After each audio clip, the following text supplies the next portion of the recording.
बिस्मिल्लाहिर्रहमानिर्रहीम अस्सलाम वालेकुम फ्रेंड्स। आज 15 फरवरी सैटरडे का दिन है। वीकली फोरकास्ट देखते हैं कि मार्केट में पूरे वीक में किस तरह से जो है वो हमने ट्रेड करना है गोल्ड के ऊपर। और लाजमी इसको एंड तक देखें ताकि आपको डिटेल से जो है वो चीज़ें मैं समझा पाऊँ। इसके अलावा अभी हमने लाइव जो है ना वो स्टार्ट किया है दुबई टाइम के हिसाब से 3 बजे, पाकिस्तान टाइम के हिसाब से रोज़ाना 4 बजे। तो आप हमारे साथ लाइव आएँ, लाइव ट्रेड करते हैं और लाजमी इसको फॉलो करें। अच्छा, उसके बाद सबसे पहले हमने फॉरेक्स फैक्ट्री को देखना है और कौन सा इंपॉर्टेंट डेज़ इसमें है। यूएसडी बैंक हॉलीडेज़ है मंडे को। और उसके बाद जो है ना प्रेसिडेंट ट्रंप की स्पीच है। प्रेसिडेंट ट्रंप स्पीच जो है ना वो मोस्टली रोज़ ही कर रहा है और इसीलिए मार्केट में बहुत ज़्यादा वॉलेटिलिटी भी देखने को मिल रही है। एफओएमसी मीटिंग मिनट्स हैं।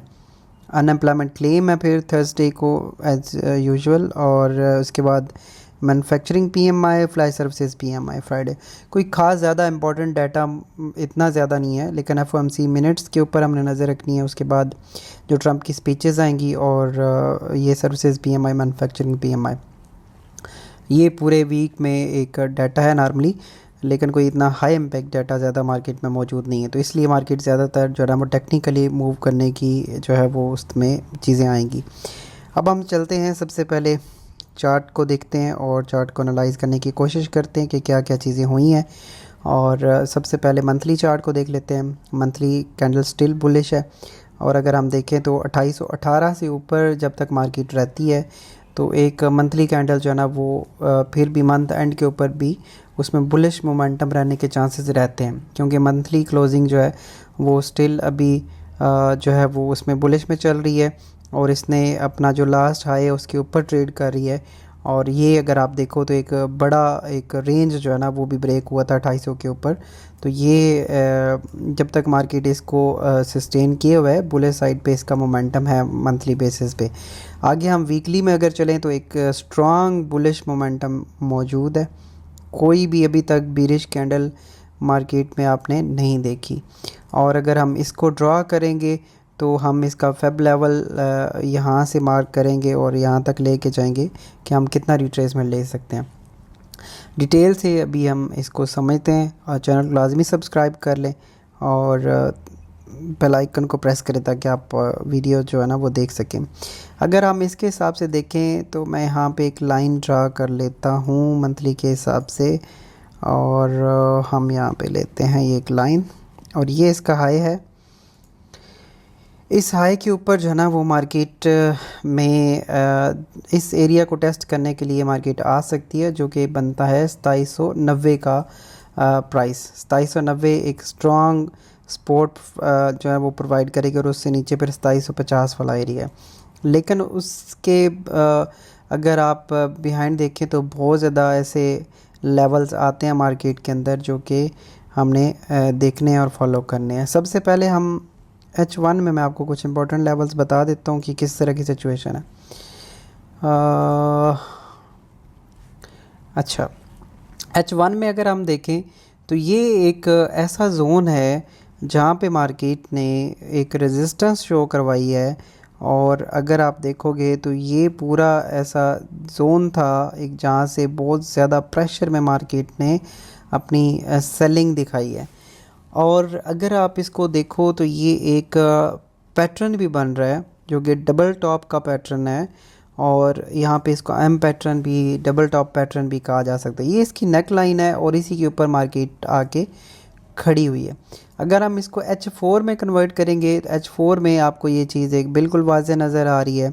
और आगे जितने भी लेवल्स हैं वो कुछ इस तरह से हैं। और यहाँ पे अगर हम देखें तो ये एक रिट्रेसमेंट का हमने वेट करना है और इस हिसाब से जो है मार्केट अपनी एक सेलिंग साइड पे मूव कर सकती है दोबारा से ऊपर जाने के बाद। और नेक्स्ट जो अपना लो है उसके ऊपर आ सकती है जो कि 2860 और फिर नीचे 2840 है। लेकिन उससे पहले करना क्या है, अगर तो यहाँ पे कैंडल अगली जो कैंडल है वो क्या किस तरह का मोमेंटम शो करवाती है। मंडे को मार्केट जैसे ही ओपन होती है तो अगर तो कैंडल हमारे पास शो करे कि एक स्ट्रॉन्ग मोमेंटम ग्रीन कैंडल में बन जाता है इस तरह से ये कैंडल बनती है ग्रीन कैंडल और इस लो को ब्रेक नहीं करती। तो ये इस तरह से अगर कोई कैंडल बनती है और ग्रीन कैंडल बनती है, बड़ी मोमेंटम वाली कैंडल बनती है, तो ये एक दोबारा वापसी का बुल रन भी स्टार्ट हो सकता है और मार्केट अपना दोबारा जो है ना वो एक नया हाई की तरफ जा सकती है। ये तो एक फर्स्ट सिचुएशन है अगर ऐसा होता है तो। और अगर मार्केट नीचे आती लिक्विडिटी ले के भी ऊपर चली जाए और इस तरह की कैंडल को क्लोज कर दे, तो देन भी यही चांसेस बन सकते हैं, क्योंकि ये एक मेजर सपोर्ट एरिया है जो कि लास्ट टाइम भी मार्केट ने इसी एरिया से रिजेक्शन ली थी और अगेन मार्केट उसी एरिया के ऊपर मौजूद है। अगर तो बुलिश साइड पे मार्केट ने मूव करना है तो इसके नीचे क्लोजिंग नहीं आनी चाहिए। अब किसके नीचे क्लोजिंग नहीं आना चाहिए, तो इसके लिए हम एक जो है ना वो रेक्टेंगल ड्रा करते हैं और वो कुछ रेक्टेंगल बनेगा इस तरह का।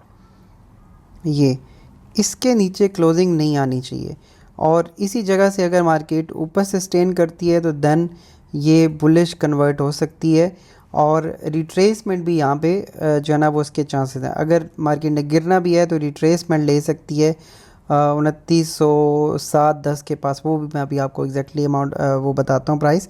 और अगर रिट्रेसमेंट भी बनती है तो वो भी यही लेवल हो सकता है और अगर इसको रिजेक्शन को होनी है तो वो भी यही लेवल हो सकता है।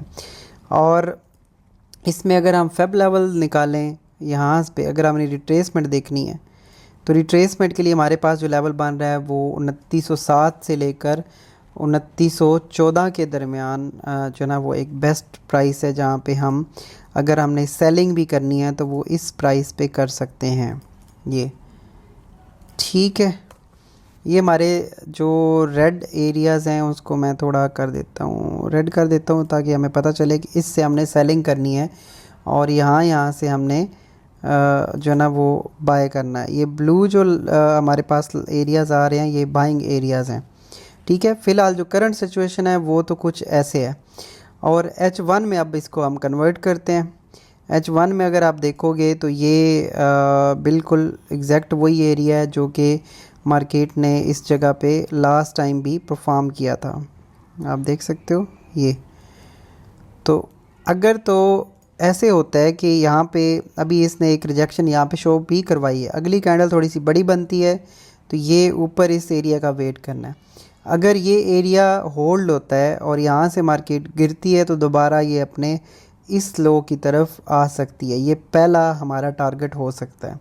ठीक है, और फिर आगे सेलिंग स्टार्ट हो सकता है 2860, फिर 2840 और फिर आगे नीचे 2812 और फिर जो लास्ट हमारे पास एरिया निकल के आ रहा है वो 2790 का एरिया जो कि हमने डेली से निकाला है। ठीक है, अच्छा, लेकिन अगर मार्केट ऊपर जाती है तो यही एक सेलिंग लास्ट सेलिंग होप है और अगर इसके ऊपर क्लोजिंग दे दे और यहाँ पे होल्ड कर ले तो देन ये अपना नया हाई जो है ना वो दोबारा से लग सकता है इस तरह से कुछ। तो ये सिर्फ एक सेलिंग जोन है फ़िलहाल, इसको हमने नज़र में रखना है और आगे देखना है कि यहाँ पे सेल होता है। सेल अगर यहाँ पे अगर रिजेक्शन आती है तो फिर ये नीचे सेलिंग की तरफ आ जाएगा। दूसरी सिचुएशन ये बनती है कि मार्केट यहीं से गिर जाए तो फिर हम वेट करेंगे इसके क्लोजिंग का और दोबारा से इसको रीटेस्ट करने का।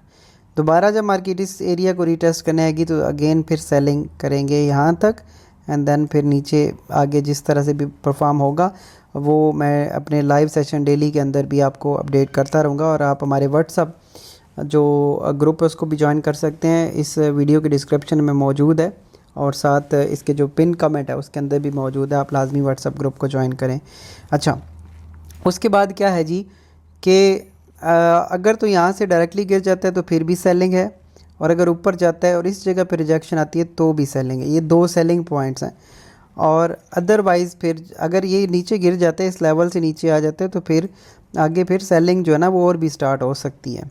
ठीक है, लेकिन अगर ये ऊपर जाता है और इस जगह पे ऊपर होल्ड कर ले तो फिर ये अपने नए हाई की तरफ मार्केट निकल सकती है और वो जो टारगेट है वो 2950 और फिर आगे 2965, फिर 2975 और फिर 3000 की तरफ ये मार्केट मूव कर सकती है। मार्केट ओवरऑल अगर देखा जाए गोल्ड की स्टिल बुलिश है लॉन्ग टर्म के अंदर, लेकिन ये एक मेजर करेक्शन की तरफ इशारा है कि अगर ये लेवल ब्रेक हो गया तो फिर गोल्ड अपना एक जो उसका एक करेक्शन पेंडिंग था उसकी तरफ गोल्ड जो है ना वो जा सकता है, क्योंकि ये इसने काफ़ी इंगल्फ किया ये वाली जो कैंडल है, और लास्ट हमारे पास ये वाला एरिया बचता है। अगर इससे भी ब्रेक हो जाते तो फिर इजीली गोल्ड जो है ना वो 2800 और 2790 के आसपास, 2785-90 के पास आ जाएगा। ओके, तो ये सबसे पहले तो यही एरिया है, और उसके बाद फिर ये 2860 वाला एरिया इंपॉर्टेंट है, और अगर उसके बाद अगर 2860 से भी गिर जाता है तो फिर मार्केट जो है ना वो आहिस्ता आहिस्ता नीचे अपने लेवल 2800 की तरफ आ सकती है, और यहाँ से फिर एक लॉन्ग टर्म जो है ना वो हमें बुलिश मोमेंटम दोबारा से देखने को मिल सकता है। लेकिन फ़िलहाल अभी एक बेस्ट जगह के ऊपर गोल्ड मौजूद है, और इसको सबसे पहला तो जो इसका यही आ रहा है वो करना चाहिए। आगे एक और चीज़ भी देखते हैं। H4 में अगर हम देखें, H4 में हमने कुछ एक ट्रेंड लाइंस भी पहले ड्रा की हुई थी, और उसी ट्रेंड लाइन को मार्केट जो है ना वो रिस्पेक्ट कर रही थी। ये हम ऐसे कर सकते हैं, इसको लाइन चार्ट में अगर हम देखें, लाइन चार्ट के अंदर हम इन लेवल्स को अगर हम निकालते हैं, ये ठीक है, तो ये ट्रेंड लाइन भी हमारी जो है ना वो स्टिल अभी उसके ऊपर एक्टिव हो सकती है। एक मिनट, ये ट्रेंड लाइन है उसकी, ठीक है, और उसके लिए ये है कि मार्केट अगर नीचे आती है तो दोबारा इसी ट्रेंड लाइन को मार्केट अपना जो है ना वो एक सपोर्ट एरिया बना सकती है, और अगर इससे नीचे आती है तो ये भी लास्ट हमारे पास 2840 का एरिया, 2840 से नीचे गोल्ड को नहीं आना चाहिए अगर ये अपना एक लास्ट नया हाई बनाना चाह रहा है। लेकिन अगर ये इस ट्रेंड लाइन को ब्रेक कर जाता है, 2840 के नीचे आ जाता है, तो फिर ये इजीली 2812 और फिर 2785 की तरफ गोल्ड जो है ना वो एक मेजर करेक्शन की तरफ जाएगा। ओके, होप सो कि आपको ये समझ आया होगा। आप क्या समझते हैं गोल्ड के बारे में, आप कमेंट में ज़रूर बताइए, और हमारा जो लाइव है वो आप लाजमी ज्वाइन करें। वहाँ पे हम जो है वो डेली बेसिस पे लाइव करते हैं, जितनी भी मार्केट ओपन होती हैं अमेरिकन सेशंस के अंदर। अपना बहुत सारा ख्याल रखें, मिलते हैं नेक्स्ट वीडियो में। अल्लाह हाफिज़।